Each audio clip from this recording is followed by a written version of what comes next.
Hello, and welcome to a video presented by Premier Heart LLC.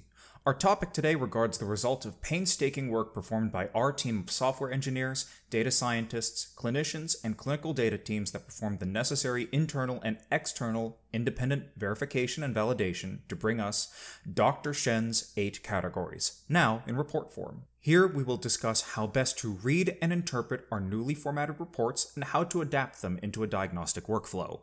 To begin, we proceed to the MCG summary section. The summary section provides the following information from top to bottom: the patient's name, gender, age, patient ID, and session ID for the generated report.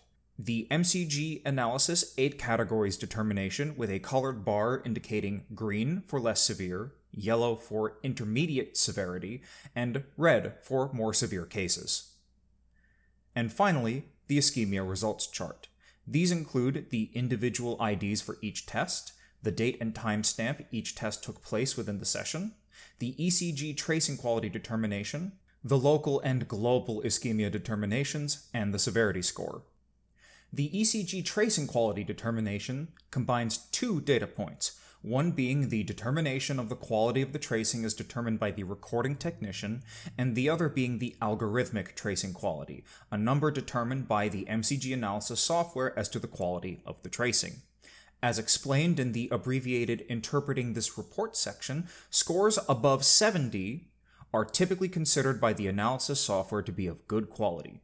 Scores ranging between 41 to 70 are considered typically marginal quality, with a potential impact on the accuracy of the MCG results, while scores 40 and below are considered unacceptable for being sent for analysis. As always, Premier Heart recommends 5 tracings per test to ensure replicability of the results.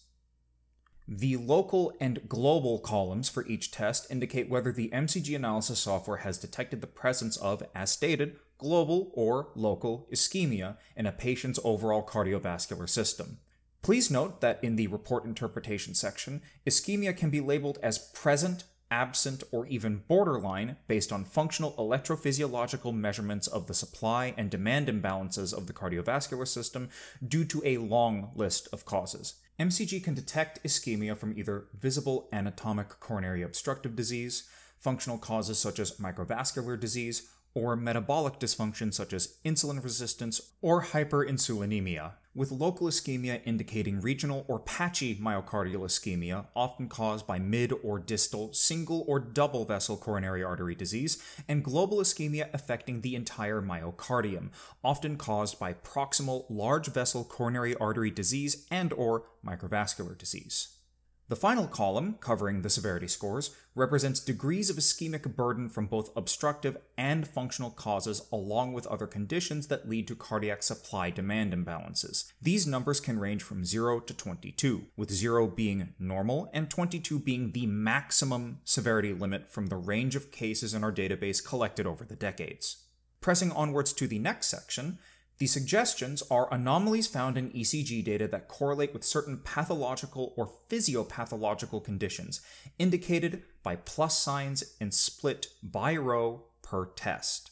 As always, a definitive diagnosis of many of the listed conditions, as described in the How to Interpret section, requires individual physicians' assessments, but the presence of these suggestions indicates a need for potential further consideration and evaluation of the patient. The ECG tracings provided next remain the same as previous iterations of the report. These tracings are not scaled for time domain analysis as a replacement of a traditional analog 12-lead resting EKG graphic output, and should not be used for traditional ECG time domain reading and interpretations.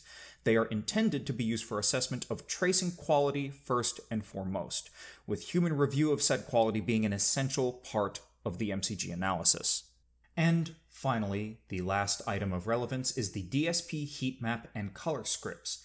These are to provide a top-down glimpse of the various mathematical matrices used by the MCG in evaluating digitized and transformed ECG data, allowing for comparison between sessions to provide insight into changes in the cardiovascular system over time, as well as helping in potentially identifying significant anomalies in individual samples, or finding repeating patterns that may indicate intermittent disease observable in only part of a session.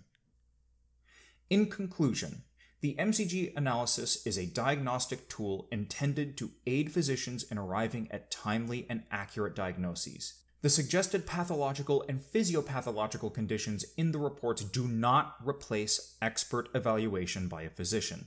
Still, it is our sincere hope with these new additions to the report that this process of bedside evaluation and diagnosis can become smoother, faster, higher quality, even more reliable, and provide richer reporting that would otherwise be unavailable in a timely manner for the well-being and lives of patients across the globe. Thank you very much for your time, attention, and continued use of the Premier Heart MCG technology.